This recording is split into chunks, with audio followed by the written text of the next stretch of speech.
Moving on, still on the same, the National Assembly commenced voting on Tuesday for the contentious proposed law, which is seen by many as unfair imposition on a tried and downtrodden population. Kenya Kwanza and Azimio factions are prepared to defend their respective amendments to the Finance Bill 2024. The stakes are high, not only within their political groups, but also among the electorate who are closely observing. The lawmakers are confronted with the challenge of navigating this politically charged legislation with a delicate balance. Here is more. Clause 8 be part of the bill and be amended, Honorable Speaker. This is a digital platform tax. The proposed increase from 3% to 20% is too steep, and therefore we propose that it be reduced to 10% so that the increase is only to 3%. With that, I beg to move, Honorable Chair. Honorable members, I now propose the question that Clause 8 be amended as proposed by the chairperson of the Finance Committee. Honorable members, I now put the question that Clause 8 be amended as proposed by the chairperson of the Finance Committee. Will as many as of that opinion say aye? Aye. Will as many as of the contrary opinion say nay? The ayes have it. And now, honorable members, I now put the question that Clause 8 as amended be part of the bill. Will as many as of that opinion say aye? Aye. Will as many as of the contrary opinion say nay? Clause 9. The ayes have. Clause 9. Okay. Honorable members, I now propose the question that Clause 9 be part of the bill. Mover. Honorable Chair, I beg to move that Clause 9 be part of the bill, but Honorable Chair, it's important to report that Clause 9 includes Clause 12, has Clause 12G and Clause... Let me approach the Chair.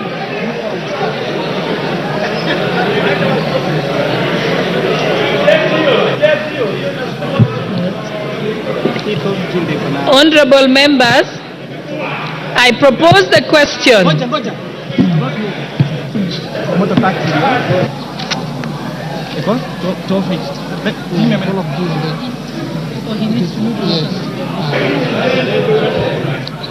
Okay, mover, you may proceed with the other clauses. Sub-clauses.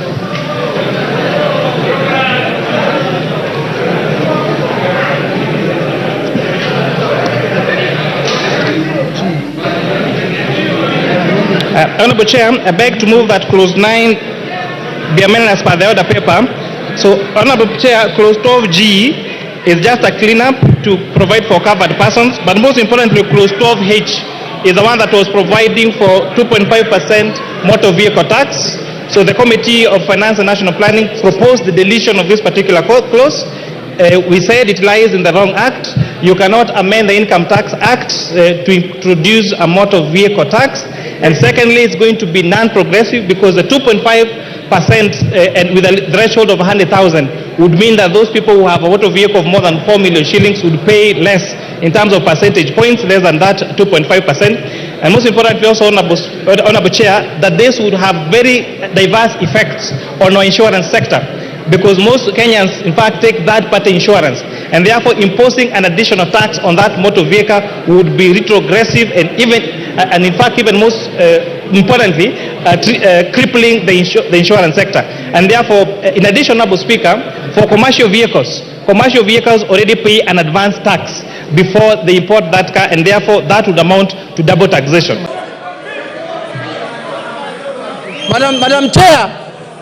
Madam Chair, I can see the chairman has proposed an amendment that we remove the motor vehicle tax. But Madam Speaker, we believe that is too little, too late. We are rejecting the bill in totality. Put the question. Clause 10. Honorable members,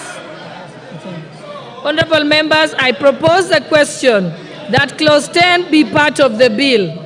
Mover. Honorable Chair, I beg to move that clause 10 be amended as per the order paper.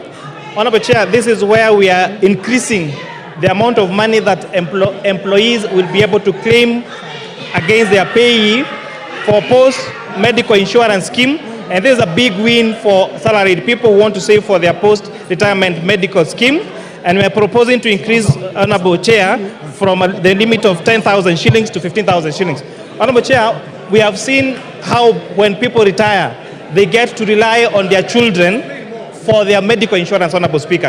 And therefore, this proposal is to increase the amount of money that you'll be allowed to claim from your pay-as-you-earn when you save for your post-retirement scheme, and increasing that from 10,000 shillings to 15,000 shillings. And therefore, Honorable Speaker, this is a big win, especially to the salaried Kenyans of this country who would like to start contributing towards their post-retirement medical scheme. And that I beg to move, Honorable Chair. Thank you. Honorable members, I now propose the question that clause 10 be amended as proposed by the Finance Committee. Honorable members, I now put the question that clause number 10 be amended as proposed. Will as many as of that opinion say aye? Aye. Will as many as of the contrary opinion say nay? The ayes have it. And now I now put the question that clause number 10 as amended be part of the bill. Will as many as of that opinion say aye? Aye. Will as many as of the contrary opinion say nay? The ayes have it. Clause 11. Clause number 11 does not have any amendments, and therefore I now propose the question that clause number... Away from that, several social media users and content creators are missing after they were abducted in overnight operations in the country's hours to the finance bill demonstrations. Officials say this was among strategies being used to defuse the planned protests against the proposed taxes. Among those taken were vocal social media and political activist Gabriel Oguda. He was among at least 10 people who were rounded up on Tuesday, June 25th. Officials said Osama Otero, who has been holding popular X spaces opposing the Finance Bill 2024, was also reportedly abducted by unknown people. Other X users who are seen to be abducted include Dre Mwangi, Tempa CR7, Harriet Shad, Franje, Walt Smith, and Hila 254. Many others are missing after being abducted by state agencies amid uproar from families and friends. Still on the same, the National Assembly has been plunged into chaos following revelations by Minority Leader Opiyo Wandayi regarding the alleged abduction of Gabriel Oguda, a vocal social media activist and policy analyst in his office. The incident has sparked a fierce debate within the National Assembly, raising serious concerns about the state of civil liberties in the country. Speaker Moses Wetangula has directed Majority Leader Kimani Ichung'wah to urgently liaise with Inspector General of Police Japheth Koome to ascertain Oguda's whereabouts within the next 2 hours. Wetangula's directive comes amid mounting pressure from the opposition demanding immediate action and accountability. Take a listen. Wale vijana ambao wameshikwa kuanzia hivi sasa ni Gabriel Oguda, John Frank Ngemi, Shadrack Kiprono, Dre Mwangi, Nyerere Ernest, Kevin Monari, Harriet Nyongesa na mwisho Zadok Makaveli.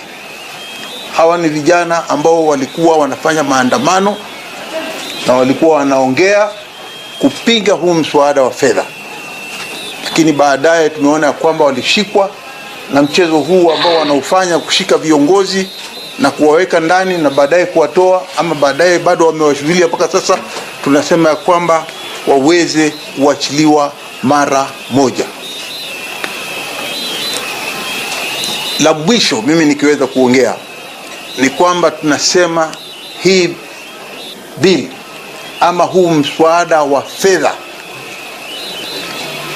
sauti za Wakenya zimesema hivi sasa ni kwamba ni lazima serikali na ni lazima pia bunge lisikize sauti za Wakenya ya kwamba huu mswada wa fedha utupiliwe mbali mara moja. Hatutaki mswada wa fedha uendelee kwa sababu unaendelea kugandamiza Wakenya. Asante.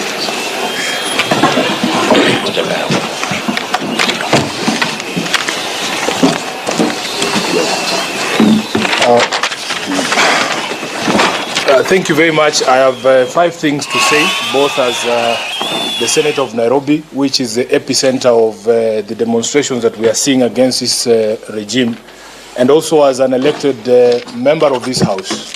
Number 1, we want to thank the members of Azimio who heeded the call of our constituent parties to drop any and all amendments that they had proposed to the finance bill in response to the call by Kenyans that what they want to see is a total repudiation, a total rejection of the proposals by the Kenya Kwanza regime and not amendments. So we want to assure members of the public that the 76 members of ODM who voted no, the 108 members of Azimio who voted no in the second reading of this bill will be there to stand with Kenyans again at the third reading, and our position is you cannot amend something that is as bad as what it is that has come from the Kenya Kwanza regime. Number 2, we want to condemn the police in the strongest terms possible and the regime itself, because despite the promises that were made during the campaigns that we will not see instruments of state being used against those who would dissent against this government being used,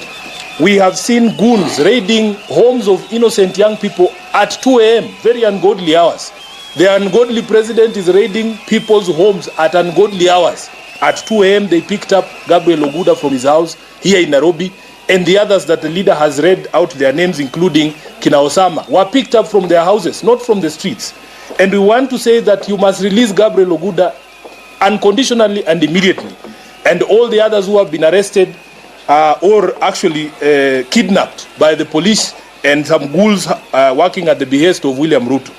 Number 3, we want to commend the young people who have continued to pile the pressure on members of parliament to ensure that the voices of the people are heard.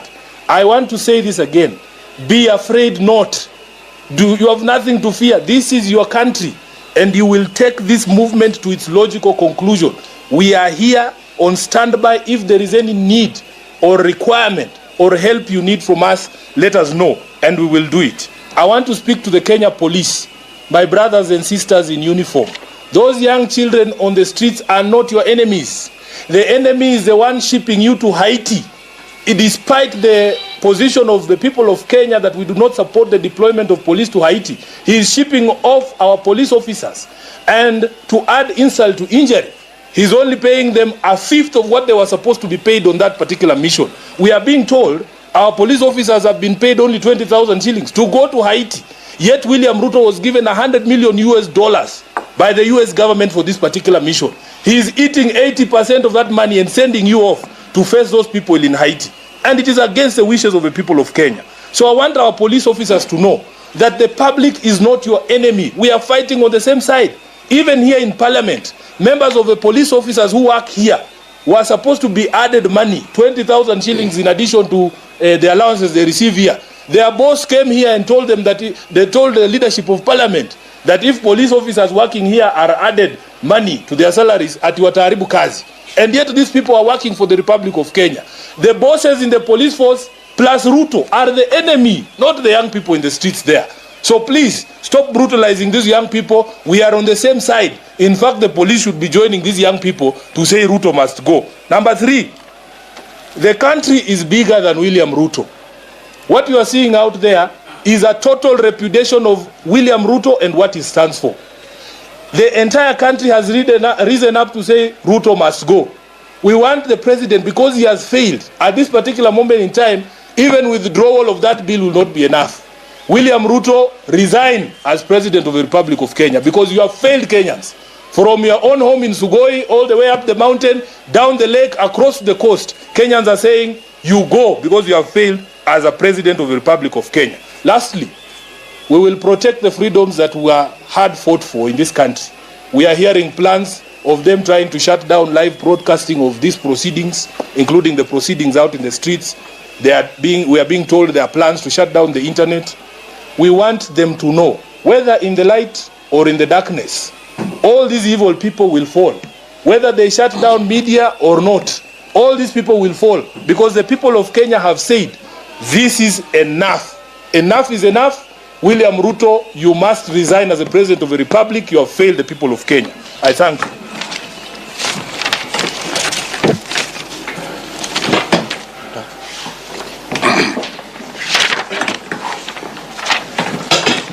Thank you very much. I want to add my voice to what my colleagues have said. I want to begin by reminding President William Ruto that he does not own this country. Ruto only owns a clueless government. This country belongs to all of us. We are telling William Ruto to give us back our country. If he doesn't give us back our country, we'll take it from him. Because he cannot continue to maim and harass and intimidate young people who are crying out to him and telling him that the cost of living is unbearable and this finance bill is unacceptable. I want to remind the President that what Kenyans are saying is that they are not interested in any amendment. And that's why I want to really applaud our members of the National Assembly from Azimio for withdrawing all the proposed amendments to the bill. Because Kenyans are very resolute on this matter. They are saying, reject, don't amend. That is the message. And what does it mean to reject? It means that this clueless government must go back to the drawing table, rework the bill, rework the budget, and as Azimio we have said that this government has budgeted a whole 1 trillion Kenya shillings for corruption. Remove that money from the budget, come to us with a budget of at most 2.5 trillion Kenya shillings, we can have a conversation. Correct. Anything beyond that, we are not boarding. Lastly,